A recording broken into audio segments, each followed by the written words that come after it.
The questions that the lay public were beginning to ask at the beginning of the scrolls, there's not things like, was Jesus married, or was he a homosexual, or something like that. But first of all, did he exist? Was the leader of the sect, the Essenes, was this so-called teacher of righteousness a prefiguration, as had been suggested by some scholars, one scholar in particular, of Jesus of Nazareth? How much of the Jesus of Nazareth story owed to ideas and mythologies already existent? These were the kind of questions, you see. The Dead Sea Scrolls suggest that there was a group of people in Israel just before the time of we date Jesus Christ, who represent a church which is a mirror image of the Christian church as we're told it started. In 1947, a Bedouin shepherd boy in search of a goat came across jars containing the Dead Sea Scrolls that had lain undisturbed for 2,000 years. Subsequently, more fragments were found that cast more light on a lost sect, the Essenes, that some argue laid the foundations of Christianity. Yet more than 30 years after their discovery, most of the scroll fragments remain unpublished. If not a cover-up, an unwillingness to tell all at once. There always was a feeling that if we go carefully, we can release the information in a way that need generate no hostility or over-questioning. But we will control it.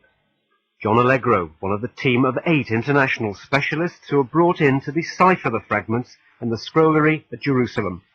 Although he trained to become a Methodist minister, he lost his faith and was the only non-Christian in the group with the job of piecing together the fragments. By that time I was already sceptical of the religious side, and I was interested then in philology, the languages of the scrolls, Hebrew and Aramaic, and interested in textual work. That developed as I came to look at these exciting fragments which had come out of the caves and realized I was the first chap to look at these things and try and read them for 2,000 years, and that grips you. And then you want to get every single meaning you can out of these things and try and put the ideas together and form a synthesis. The Essenes were a Judaic sect who fled Hellenistic Jerusalem for the undefiled purity of life in the desert beside the Dead Sea. They lived there for nearly 200 years until they were driven out by the Romans during the Jewish revolt in 68 AD. It was at this time that they hid their scrolls in caves at Qumran. They were the people of the book, their Old Testament. And there were several books of the Old Testament they had on which they had put down commentary, word-for-word commentary. Now, it's that way that you can understand the way they looked at their religion and how it differed from Orthodox Judaism and how it's getting fairly close to some of the way the Christians looked at the Old Testament. And so making a bridge.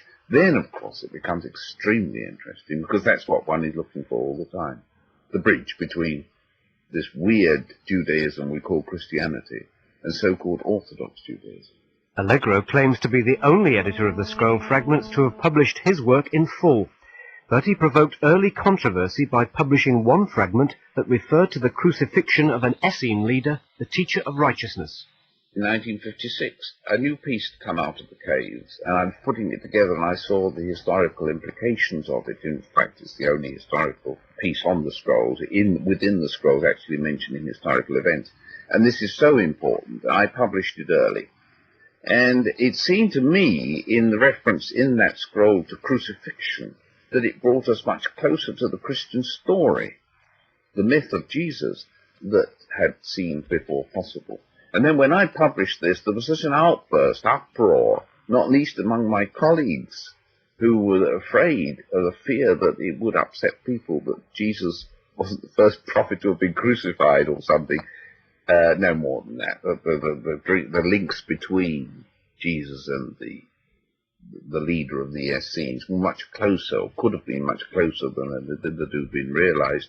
That the uniqueness of the Christian story was at risk. That they then wrote a letter to the Times, and I realized then I'd walked into a minefield, and it's been a month. Because of his suggestion that the fragments hinted at the crucifixion of a Messiah who predated Jesus, Allegro found himself ostracized by his fellow academics who were piecing together the scroll fragments.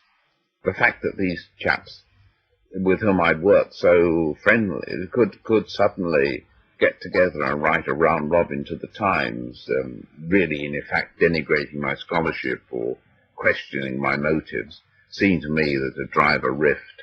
And sad though it was clear that I was on one side of a barrier and they were on the other. Nevertheless, I went back to Jerusalem many times since, but there was a hostility then in the scrollery, which I certainly wasn't there at the beginning, and I was an outsider. Weren't you the outsider from the beginning, as the only one without a Christian belief? Well, I didn't think I was, frankly. No, I didn't think I was. I was under the impression that we were scholars working together. Merely, and our job was really to publish these things as quickly as possible, so that the whole world of scholarship to get working on them too. Our job was merely almost mechanical, in merely giving the world what had now been discovered for the first time from these scrolls. I became disillusioned, and have been ever since. Now it's 30 years, and I'm still the only one to have published all this section. So one wonders whether they were motivated in quite the same way. The scroll fragments found in the cave of the wounded partridge were in thousands of small pieces. They were written in Aramaic, the language of Jesus, Hebrew and Greek. They comprise an enormous jigsaw. As there are several ways of piecing them together, there's the possibility of different interpretations. There are a lot of gaps, and there's a lot of room for speculative adjustment and so on, and that's as it should be. So the first thing to do is to put the things together as best we can with infrared photographs, and so that scholars can, all other scholars throughout the world can look at these things, and if they see ways which could be done differently or could be differently interpreted, then they will be able to publish this and question our findings. The most important thing is, you see, until they're published, nobody's seen them. And that remains the situation with 80% of the 400 documents found in that cave. Edmund Wilson first raised the possibility of a Christian cover-up of the scroll's contents more than 30 years ago.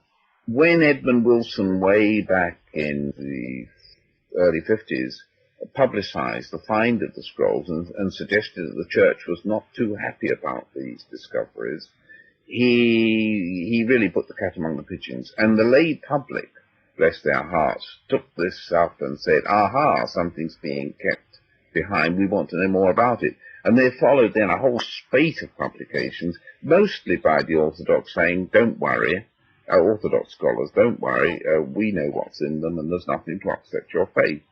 And then there was the indications that it was also terribly, terribly complicated, and only specialists could understand the scrolls, that the public lost interest. And that's the way I think the church on the whole wanted it. And that's the way they've gone about it, and so the interest has rather vanished.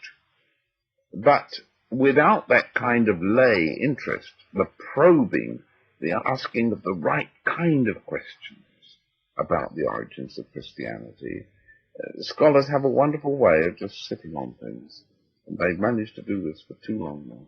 Allegro feels if there is no deliberate cover-up by the Christian establishment, then there is at least a go-slow policy that's delaying publication. As in the case of the copper scroll that we opened here in Manchester. And there specifically I was told to hold off for 6 months. We will let the world know what's in this fabulously interesting scroll. In that case, it wasn't religious, it was buried treasure, and we didn't want, the people in Jordan didn't want the Arabs digging up every ruined site they could find looking for the gold and silver. But the same motives there, you see. We will control the dissemination of information. Very, very dangerous, in my opinion. But who are the people saying this? Are you saying it's the Roman Catholic Church? All the Christians churches, in general? all the churches on the whole don't like too much discussion on these problems. They give the impression that they welcome discussion. But when you see the areas in which they welcome discussion, these are really peripheral.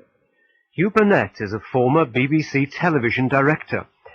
3 years ago, he went with a film crew to Jerusalem. They made a program with Allegro on the links between the Essene scrolls and early Christianity. He now shares Allegro's concern about the 30-year delay in publishing the scroll fragments. There's no question that the scrolls are not being published. Some of them have been. The scrolls in the Shrine of the Book in Jerusalem have been published. Allegro has published his. I think some of the other scholars have published theirs, but about 70% still remain to be completed. This is almost certainly due to academic laziness, perhaps, or overworked men, or arguably people who think that somehow it's better not to raise all the troubles that have been swirled up in the past. Do you think that there is any evidence of a conspiracy by the Christian establishment to stop full publication of the scroll? I don't think there's any evidence for a cover-up of a thought-out nature, of a plot, because it's too big a thing to scheme and plot. You couldn't do it. I think, though, that there are certain people who would prefer that these things aren't brought out, and when they are brought out, they're very quick to say, you needn't be afraid. I mean, the Vatican in 1950s said, we need not fear the scrolls. Extraordinary reaction, because you would have thought they'd say, well, thank heaven somebody's found some important documents in the Dead Sea. Let's get them and read them and find out what they mean and what they suggest and how we should interpret them. The picture we have at present of the contents of the Dead Sea Scrolls is only a fraction of that in the hands of the academic team charged with publishing them. It's a bit like an art historian saying that he's found a famous picture, say the Mona Lisa, and he's printed, or it's been found in pieces, put together in a corner, but 70% of it still hasn't been seen. Allegro approached the work on the scrolls as a non-Christian. The rest of the 8-strong team were committed Christians. Burnett feels this is unfortunate. The work has largely been done by dedicated Christians, and with the best will in the world, they are not going to be anxious to damage their Lord and Saviour, Jesus of Nazareth, Jesus of the Gospels. So, for me, it has a double prong, this problem. First of all, one should examine the Essenes, examine their literature, look at the way they were thinking, find out what they were, find out and shout out loud how similar they are to the Christian church as we know it, how they had a rock as a cornerstone of their church, how they believed that their Saviour, their leader, had been cruelly crucified, although that's debated, had been put to death, that his return was awaited, and that here is a natural progression predating the Gospels, showing how the Gospels came into existence, and showing how the story, perhaps, of Jesus and the 4 apostles, who probably never knew Jesus, because Luke, in the beginning of Luke, says that he's collecting together the ancient stories and putting them in order that people can understand them. And then, once you've done that, once the question mark's been raised, people will start, I hope, as I have done, to read the Bible and discover how contradictory it is by its own nature. In one gospel you've got the Holy Family fleeing to Egypt to escape Herod. In another gospel you've got the young Jesus living and growing up and going to the temple, and his mother coming and finding him and being surprised. And having read that, one says immediately, well, why is she surprised? If she's got the Son of God in her hands, why should she be surprised that he's so bright? And if you follow through these clues, I think you come to the fact that in no way can any thoughtful, reasonable person sit and look you in the eye and tell you that the Bible is the Word of God and is unchallengeable, because it's full of contradictions. And the scrolls will help to clarify the contradictions and provide some of the clues as to where the stories came from.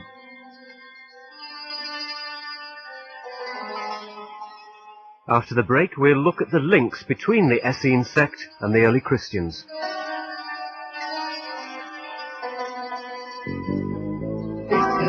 Christians. The Dead Sea Scrolls reflect these beliefs, according to John Allegro, one of the team called in to piece together the scroll fragments. The controversial areas, uncertainly, are those which prefigure Christian ideas in Essenism and pave the way for an understanding of Christianity as a developing religion on the outskirts of Judaism. Now, everybody knows that Christianity is a kind of Judaism, a very extreme, almost ridiculous form of Judaism, with the Messiah given a quite non-Jewish slant and so on and so forth. Now, to an historian, religious historian, most important thing is to know where these ideas came from and how they were fused, and at what time, in what particular area of thought and geographical area these things happened. Now, that's where the scrolls can help. They can pave the way. They can throw out clues. A lot of this we shall probably never know. Books have been lost, burned by the church, etc., in the early centuries when they were even more afraid than they are now. A lot of it is bound to be speculative, but the more first-hand information that we can get from the sands, from the caves, untouched like sugar by human hand, that is what we're looking for. Television director Hugh Burnett argues that the Essene Scrolls are vital to an understanding of the roots of Christianity. We all believe that Jesus came from Nazareth, and there's an enormous mix-up about why he should be taken down to Bethlehem on a census, which really arguably doesn't exist. There's a clear pointer to that Jesus was, according to the prophets, going to be a Nazarene. Well, that did not mean a person from Nazareth. Jesus of Nazareth, Jesus is simply the Greek word for Joshua anyway. So Joshua is Jesus, and Christ is Redeemer. So in fact, the name Jesus Christ is not a real name, arguably. It's a title, like managing director, or you choose an analogy of your own. But along the road, it appears to have turned into, as did other people in biblical history, possibly the leader of the Essenes is the Jesus Joshua.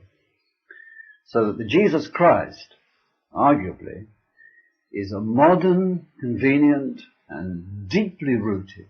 And people listening to this will get irate and furious that anybody should dare say these things. Possibly a convenient relic of a misunderstanding of scriptures and documents which have been rewritten, redacted, and is in fact possibly a play, an act, a drama, which slowly got built up 2,000 years ago, when we don't even understand how people thought. At a time at least 30 or 40 or 50 years after the alleged person is said to have said things. As a result of his study of the Dead Sea Scrolls, Allegro believes that the historical Jesus may have been a leader of the Essene community. After some 30 years of thinking about this, I felt that the historical Jesus of the first century was entirely mythical, that his real life, substance, as it were, was indeed, has been for a long time now suspected, the Essene leader, the teacher of righteousness, who, to my reading, was crucified in about the year 88 BC, and that elements of the story of Jesus, of which there were many elements and many levels of interpretation of these New Testament stories, that's becoming more and more clear. Some elements, the historical elements, go back to the first century BC, and that the Jesus placed as late as 30 AD made no sense historically. He's gone even further in publishing a book suggesting that the Christians may have been linked with a cult involving the use of hallucinogenic mushrooms. The sacred mushroom, the cross, was following the particular mythology of mushrooms, of the narcotic mushroom, of course, the one that has been used for centuries, perhaps thousands of years, as a drug, to instill religious visions and so on. I think early Christianity too was mixed up in that, and that some of the layers of interpretation of the New Testament can be traced to this mushroom cult. It's more than 3 years since Allegro made the BBC film on the links between early Christianity and the Dead Sea Scrolls. The programme has yet to be screened. It's been written off as not up to the mark. Well, I've got a videotape recording of it, and I've gone through it fairly critically. And it seemed to me, obviously, it could be much better. It could be much better. It could be put together again in a better way, admittedly. But nevertheless, it raises the questions. It raises the important questions. And I do know that the religious department were never very happy about our making it in the first place, and that they've had more than a say in its subsequent history. So, you know, I'm a little bit suspect that it isn't just the quality of the film that we shot. We ran into difficulties right from the beginning. We had first of all to find a scholar who would give an alternative view to mine, naturally enough, only quite rightly, but would do it on film with me, and that was difficult to find anybody. Certainly even then, when we did find somebody, he wouldn't actually speak with me on the film, wouldn't confront me on the film. And then when we got to Israel, we found there was a man in charge of the Shrine of the Book, as they call their place where they keep the scrolls, who wouldn't even let us in with a BBC film unit with Allegro. No, he said, every time Allegro touches the scrolls, there's trouble and controversy. It shall not happen here in my Shrine of the Book. And we weren't allowed in for several days, a week or so, and we were going mad waiting for this to happen. And in the end, no less an authority than the mayor of Jerusalem had to bring his weight to bear upon this chap. Hugh Burnett, the director of the film, is still uncertain why it hasn't yet been screened. The possibility exists that some laymen in the BBC feel that this is better not talked about. There's some possibility that they've had second thoughts about the way in which that particular film was made, the way in which Allegro put the story over.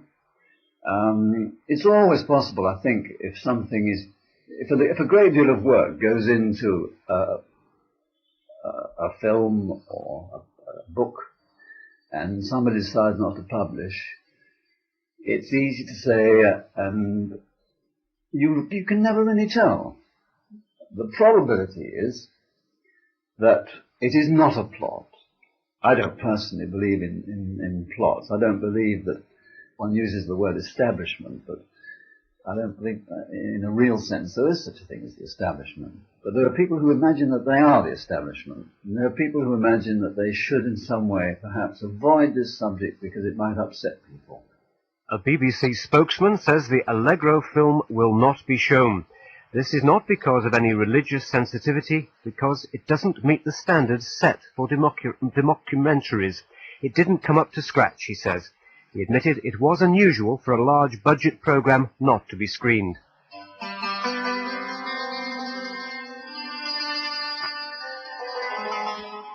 After the break, we'll go to Jerusalem, where the scrolls are kept, to get the reaction of a former Deputy Prime Minister of Israel and a Dominican monk to the allegations of a Christian cover-up.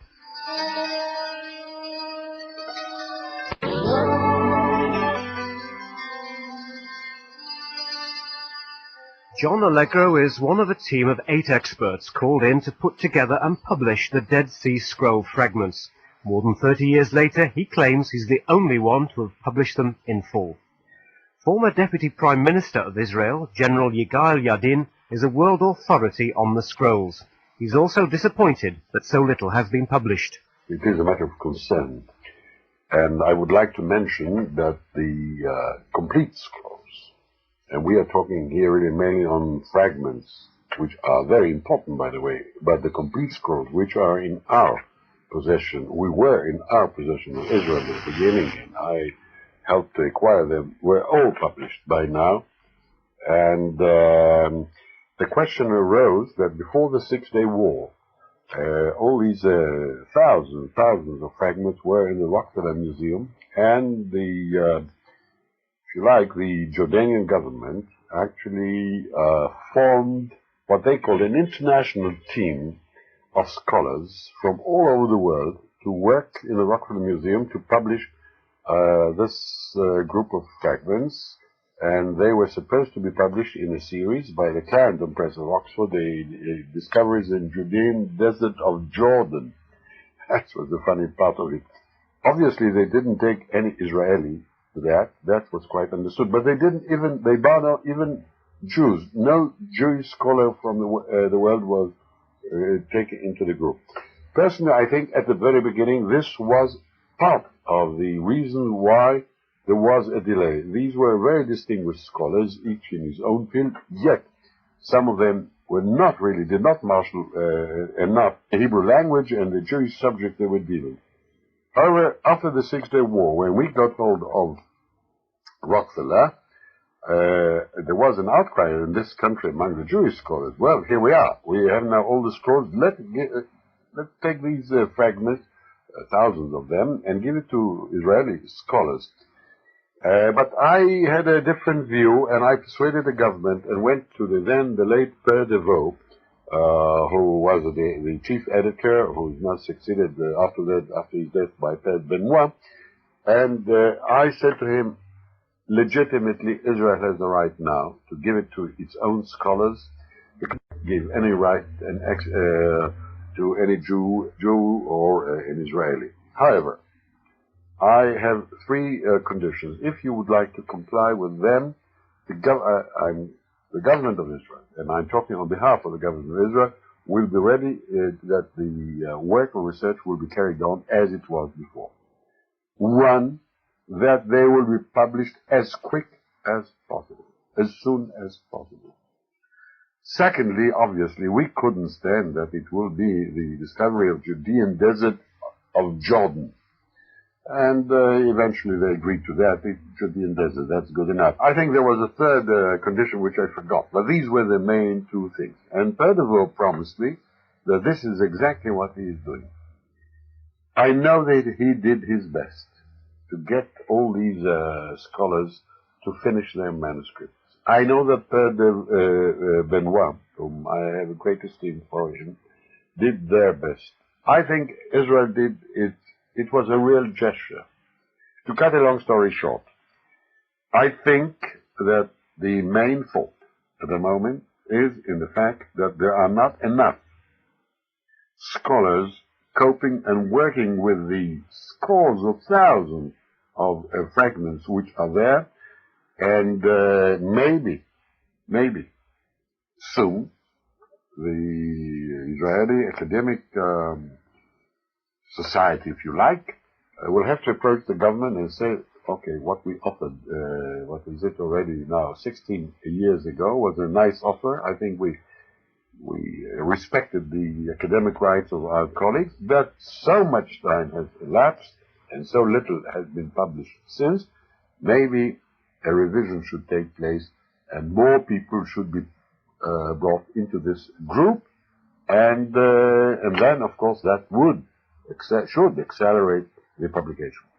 Some of the Dead Sea Scrolls involving the Old Testament have been published, and they can be inspected in the shrine of the book in Jerusalem. Magem Baroshi, the keeper of the museum, also wants early publication of the scroll fragments. There are still thousands, perhaps myriads, of fragments that haven't yet been published, though they have been found about 30 years ago.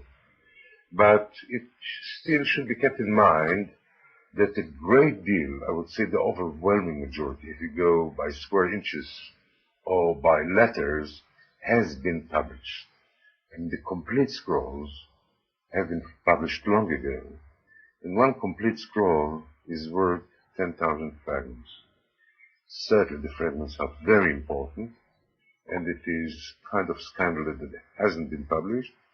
The man responsible for publishing the fragments is Père Benoit, a Dominican monk at the École Biblique in East Jerusalem. A team of workers was appointed to this work.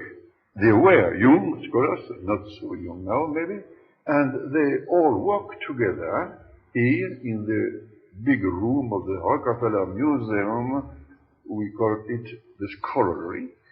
They put off the thousands and thousands of fragments, tiny fragments on the table, and for months and years they tried to divide them to recognize the different subjects, different. They say there was maybe 400 manuscripts. It was, it was found in a cave, in cave 4, in Qumran, not in vases, in jars, in the earth. That means eaten by the worms and the, I don't know which insects since 2,000 years.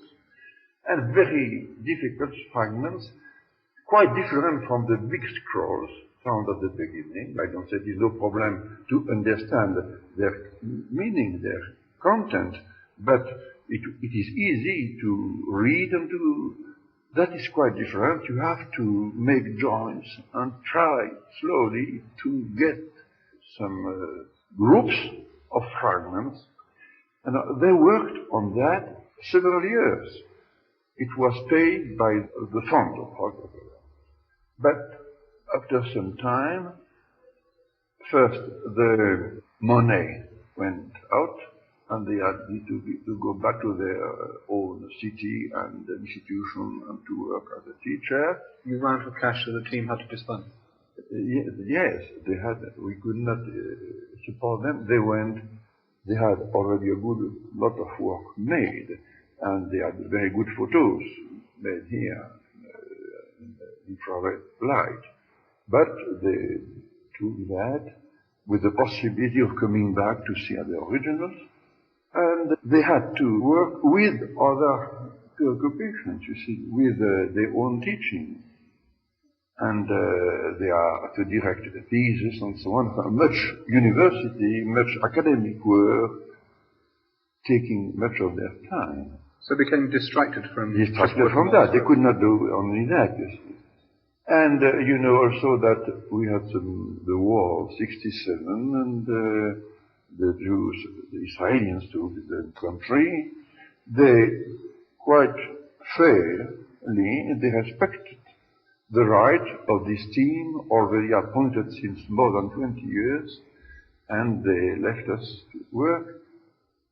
But the work continued because the people are still on it. We have already 7 books. The last one appeared maybe 1 year or 2 years ago by a French. How many more to go? It's difficult to say. Maybe 6 or 8, something like that. General Yardeen doesn't believe that censorship by the Christian authorities is behind the big delay in publishing the fragments. I personally do not believe in that at all. Actually, I think it's sheer lack of competent scholars to coping with this it's a vast amount of fragments, jigsaw puzzling, and I don't think there is any other motive behind it. But do you think if a Christian scholar came across, put together part of those fragments that put a big question mark against the basis of Christianity, do you think that scholar would publish it? If he is a scholar, he will. Let's put it this way. I mean, obviously, the Dead Sea Scrolls, the main importance to Judaism and Christianity is that they revealed for the first time new data, both about Judaism and about Christianity. And many scholars, either Jews or Christians, didn't like it very much, I must say. But if there are scholars, and I know most of them are, of course, they would publish that, and then they put their view, how, and as it happened in so many cases, and they would explain it away, so to say. I personally do not believe, let's put it to be blunt on that the people who work on the Dead Sea Scrolls, and I know them personally, and I have different views perhaps of the competence of each, but I know them. I don't believe that any of them, including starting from Bourbon to the top, will just prevent the publication of any fragment because it might harm Christianity. I don't think there is, by the way, anything which harms Christianity. The keeper of the Shrine of the Book also disputes any conspiracy theory involving a cover-up by the Christian establishment. There is no suppression of material. I can say it with full conscience. And I don't think anybody in his right mind would believe in a thing like that. There's so many people involved. So many people of so many different denominations. We have Catholic, Protestant, Jews. So if there would have been a thing like that, that would have leaked out. A thing like this cannot happen. I believe, well, it isn't I believe. I mean, the fact is that the scrolls have been allotted to different scholars, and they take their time. They are not in a rush to publish it. This, of course, I believe, unfair, but I would say nothing criminal is in. You think that the world knows most of the contents of the scrolls already? Oh, by and large, yes. As a matter of fact, the basic facts about the scrolls have been known already in 1950. Of course, there are all the time additions, our views, our picture of that period, and the Dead Sea sect in particular is all the time being enriched by new publications, but the basic facts are already known for 30 years. And Père Benoit says that Millet, English scholar now living in France, is just one of the team of 7 scholars who... It is stupid. You have nothing against the Christian faith. We don't think it is stupid. You have nothing against the Christian faith.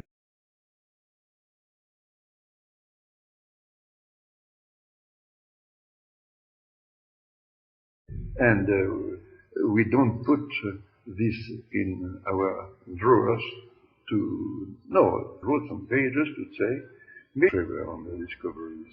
I wrote some pages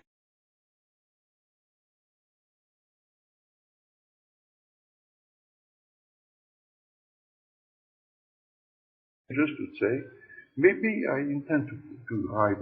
The steam is working. Milik is that the steam is working. September. Milik is working. I saw him last September in Paris. I told him 2 years ago, please do only that because he had other projects of publication. He told me, I work only on that. I hope to have one manuscript. I am afraid to give you a deadline, but I feel that maybe 1-2 years you will have a manuscript. After the break, we hear more from John Allegro, who says there is a cover-up.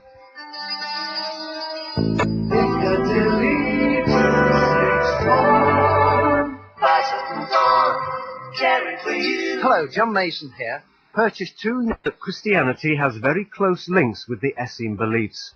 Boroshi of the Shrine of the Book, where one of the scrolls is kept, disputes this view. The consensus among scholars today is that the Dead Sea sect, or we believe now that they were the Essenes, this is the real name of the movement, had very little in common with St. John the Baptist, as preserved in the scriptures, and mostly with Jesus.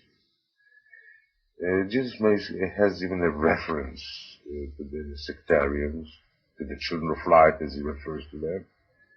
And from this, one can see that he doesn't think of them very much. Pious, but a bunch of fools. Père Benoit admits the Essene beliefs may have played a part in early Christianity. There are very interesting connections, of course. The main interest of this discovery is first to give us a new aspect of the biblical text. Rather faithful. We see our tradition rather faithful, but many, yes, variant readings, interesting. And to give us also a new face of Judaism. We knew mainly Judaism by the Talmud. It is one branch of the Judaism, the school of Hillel, mainly. And now, in this sect, we have quite another kind of Judaism, more nearer to the time of Jesus, of the Christianity. And that gives many parallels of expressions, of language, of thought. Myself, I don't think at all that Jesus was in a scene and he changed. No. He must have known them. In the Gospel, we have very, very little allusion, possible allusions, Of course, there are some parallels. The voice preaching in the desert and so on. He lived in the neighborhood of this. It is true. He must have known them. But he was not himself in sin, I don't think so.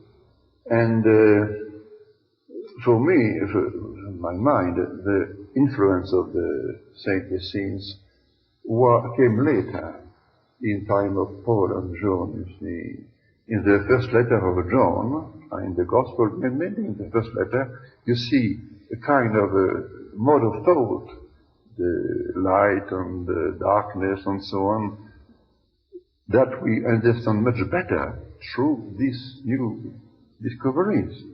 Some scholars believe that the Essenes survived the Roman crackdown during the Jewish revolt in 68 AD, Boroshi of the Shrine of the Book. I, for one, and I believe I'm in a minority, though I believe I can substantiate it, hold that the Essenes carried out some kind of underground existence for many centuries to come. But as of the Middle Ages, they must have disappeared forever. They carried out this underground in view of suppression, persecutions, and things like that. But after the year 1000, I don't believe anyone of their camp followers was still alive. And that Piccadilly investigation into the Dead Sea